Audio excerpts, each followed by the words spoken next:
नमस्ते। हमेशा खुश रहो बिटिया। आयुर्वेद फैकल्टी डॉक्टर सुशील कुमार शर्मा, अष्टांग हृदय यंत्र विधि अध्याय। यंत्रों के बारे में, यंत्र जो शल्यों को पकड़ने के काम में आते हैं, शल्य को निकालने के काम आते हैं, उन्हें यंत्र कहते हैं। वो यंत्र विधि अध्याय का अध्ययन, पहला अध्याय, पहला चैप्टर, पहला भाग पढ़ाने जा रहा हूँ। इसमें यंत्रों के बारे में वर्णन किया गया है, कौन कौन से यंत्रों का वर्णन कहाँ कहाँ है। यंत्रों का स्पष्टीकरण। नाना विधाना शल्यानाम नाना देश प्रबोधिनाम आहर्त मभ्युपायो यंत्र धंत्र यच्च दर्शने। मतलब इन्होंने कहा है कि नाना प्रकार के एवं नाना स्थानों में पीड़ित करने वाले शल्यों को बाहर निकालने का उपाय और साधन जो है उनको अपने यंत्र कहते हैं। मतलब जिनसे शल्य बाहर आए, शल्य शरीर को पीड़ा पहुंचाए वो शल्य, और शल्य को बाहर निकालने वाले वो यंत्र कहलाते हैं। अर्षो भगंद्रादीनाम शस्त्र क्षारा अग्नि योजिने शेषांग परिरक्षया तथा वस्त्र कादि कर्मणि घटिका अलाबु संगम च जाम्बवोष्ठ आदि कहानी च। इन्होंने इसका वर्णन किया है कि जो साधन अर्श भगंदर आदि के दर्शन कार्यों के लिए, इनको मतलब इनको देखने के लिए, दर्शन कार्य देखने के लिए, और शस्त्र क्षार अग्नि नियोजने, और शस्त्र क्षार और अग्नि इनके कर्म में उपयोग आने वाले, इनके कर्म में बरते जाने वाले, तथा शस्त्रादि छेदन शेष परिरक्षया, मतलब शस्त्रादि छेदन के बाद में शरीर की शेष भाग की रक्षा करने के लिए जो यंत्र काम आते था वो, तथा बस्ती आदि कर्मना, और बस्ती आदि में जो कर्म में काम लिए जाते हैं वो सभी यंत्र कहलाते हैं। घटिका अलाबू संग, घटिका भी यंत्र है, अलो भी यंत्र है, संग भी यंत्र है, जाम्बोष्ठ ये सब यंत्रों के ही नाम है। इन सबको यंत्र ही कहा गया है।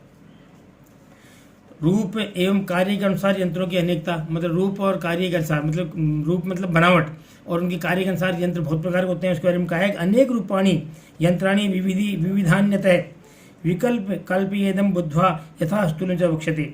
यंत्रों की आकृति और कार्य के अनुसार उनको अनेक प्रकार के यंत्र होते हैं। अतः अवस्था अनुसार उनकी बुद्धि के अनुसार उनकी कल्पना कर लेनी चाहिए। और यहाँ कुछ यंत्रों के बारे में आपको बताया जा रहा है, जो मुख्य यंत्रों के बारे में बताया जा रहा है।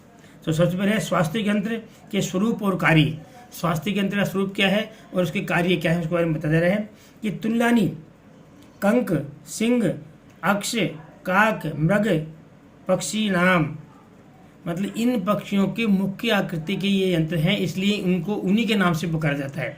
तो क्या है तुल्यानी उनके मुख्य आकृति, जैसे कंक मुख, सिंह मुख, ऋक्ष मुख, काक मुख, मृग पक्षियों के मुख्य समान मुख वाले यंत्रों को उन्हीं पशु पक्षियों के मुख्य नाम से बनाए गए हैं और उन्हीं नाम से उनको पुकारा जाता है।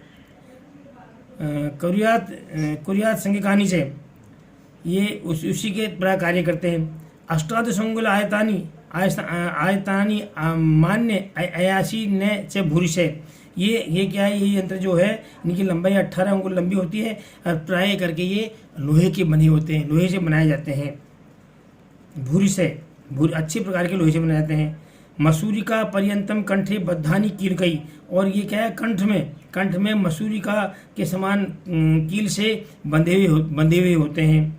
विद्यात स्वास्थ्य यंत्राणी मूले अंकुश नतानी से, और ये स्वास्थ्य यंत्र जो है मूल में अंकुश की भांति, यानी पकड़ने की जगह जो होती है मूल में अंकुश की भांति तिरछा मुड़ा हुआ होता है वह भाग, उसको पकड़ने की काम आता है।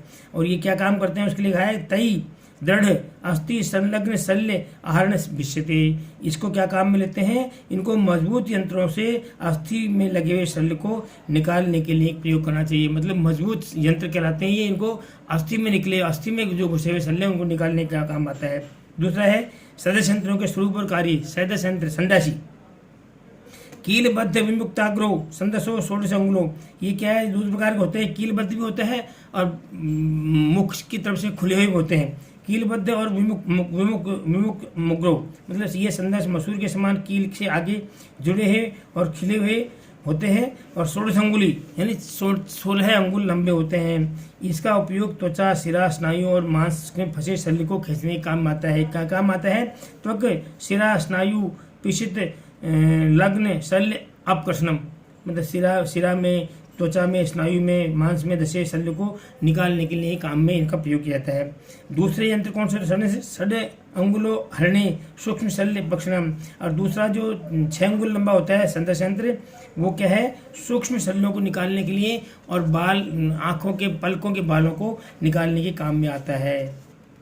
मुचुंडी यंत्र और उसका स्वरूप। मुचुंडी यंत्र और उसका स्वरूप के बारे में है कि मुचुंडी सूक्ष्म दंत रुजुमूले रुचिका भूषणम गंभीर वर्ण मांस नामरणी मांस एमर्मणम शोषित, मतलब मुचुंडी यंत्र जो है ये सूक्ष्म दंत वाले, छोटे सूक्ष्म दंत वाले होते हैं। ऋजु मूले यानी मूल में ये ऋजु सीधे होते हैं। रुचिक भूषणा और पकड़ने की, जहाँ पकड़ने की जगह होती है वहाँ रुचि यानी वलय की तरह पकड़ने, गोले छल्ले की तरह इसका स्थान होता है पकड़ने की जगह। इसका जो उपयोग कहाँ किया जाता है? गंभीर व्रण मांस, गंभीर, इसका उपयोग गहरे व्रणों में मांस को निकालने में और आर्म रोग में और छिन्न शेष वस्तु को निकालने में इसका उपयोग किया जाता है। ताल यंत्रों के स्वरूप के बारे में कहा है कि द्वादश उंगली, ताल यंत्र 2 होते हैं और द्वादश उंगली यानी 12 अंगुल लंबे होते हैं। मत्स्य तालवद, एक ताल के, इनमें एक तो होता है मछली के ताल के सदस्य गले के समान होता है और छोटे चम्मच के समान गोल होता है। और दूसरा जो होता है वो एक ताल, केवल एक सिरे में ताल होता है उसमें। ताल यंत्र स्मृति, ये क्या होते हैं? कर्ण, नाड़ी, शल्य, अपहरणानी। ये किस काम में आते हैं? ये कर्ण और नाड़ी के शल्य को निकालने के काम में आते हैं। नाड़ी यंत्रों के स्वरूप और कार्य। अब नाड़ी यंत्रों के स्वरूप और कार्य क्या है? नाड़ी यंत्राणी सुशिर ने कहा ने मुखानी च। नाड़ी यंत्र जो होते हैं स्रोतो गतानाम शल्यानाम अयानाम च दर्शनी, मतलब इनके बारे में ये बताया गया है कि नाड़ी जो यंत्र हैं ये सुशिर यानी बीच में से खोखले होते हैं। नाड़ी यंत्र बीच में से खोखले होते हैं। एक अथवा अनेक मुख वाले होते हैं। एक मुखानी या अनेक मुखानी से, एक मुख वाले या अनेक मुख वाले होते हैं। स्रोतों गतानाम शल्यानाम, ये स्रोतों में स्थित शल्यों को देखने के काम में आते हैं। स्रोतों में गए हुए शल्यों को देखने के काम में और उनको निकालने के काम में आते हैं। और इसके अलावा क्रियाणाम सुकारित्वम, क्रिया के मतलब कोई भी कार्य करो उसको कार्यों को सुकारित यानी सरलता से निभाने के लिए काम में आते हैं। उसको कोई भी कार्य हो उसको सरलता से पूर्ण करने के काम में आते हैं। कुरियाद आचूषणम, और इसको आचूषण करने के लिए काम में आता है, मतलब जो पूय वगैरह होती है स्रोतों में, उन स्रोतों के पूय को आचूषण के काम में भी इनको लिया जाता है। क्योंकि ये बीच में से सुशिर होते हैं, खोखले होते हैं, इसलिए उससे उसको उनके पूय को चूसने के द्वारा इसमें निकाला जा सकता है। इसके अलावा इनका क्या है? तद विस्तार परिणाम दैर्घ्यम स्रोतों अनुरूत है। इनका विस्तार और परिणाम मतलब इनकी लंबाई चौड़ाई जो है स्रोतों के अनुसार अपने हिसाब से इनको कर लेनी चाहिए। स्रोतों के अनुसार इनकी लंबाई चौड़ाई को देख लेना चाहिए। कुछ नाड़ी यंत्रों का स्वरूप और कार्य क्या है? दशांगुल, अर्ध आनाह अंतम, कंठ शल्य अवलोकनी नाड़ी। कुछ नाड़ी यंत्र कैसे होते हैं? जैसे कंठ के अंदर से शल्य को निकालने वाली नाड़ी कैसी होती है? 10 अंगुल लंबी होती है और इसके आधे अंगुल मतलब 5 अंगुल मोटाई वाली होती है। इससे क्या काम करते हैं? इसको कंठ के अंदर जो शल्य होता है इसको देखने के काम में इसको लिया जाता है। आगे है पंचमुख छिद्रा चतुष्कर्णस्य संग्रहे वारंगस्य द्विकर्णस्य त्रिछिद्रा तत्प्रमाणतः वारंग कर्ण संस्थान नाना हृदय अनुरोधतः।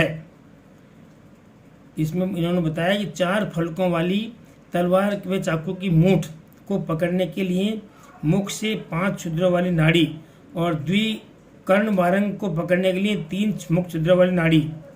वारंग के कर्ण की आकृति लंबाई और चौड़ाई के अनुसार लंबी और चौड़ी होनी चाहिए, मतलब जिस प्रकार से वारंग हो, पकड़ने का स्थान हो, उसी प्रकार से उनकी फलकों की लंबाई चौड़ाई इनको इस प्रकार से इनको कर देनी चाहिए। इस प्रकार से ये यंत्र का वर्णन आपको इस तरह किया गया है। और ये इन यंत्रों को विभिन्न प्रकार के शल्यों को बाहर निकालने के लिए इनका प्रयोग किया जाता है। This session provided by digital vision 2। I hope you have any query. Please mention comment box. I will resolve it. Thank you.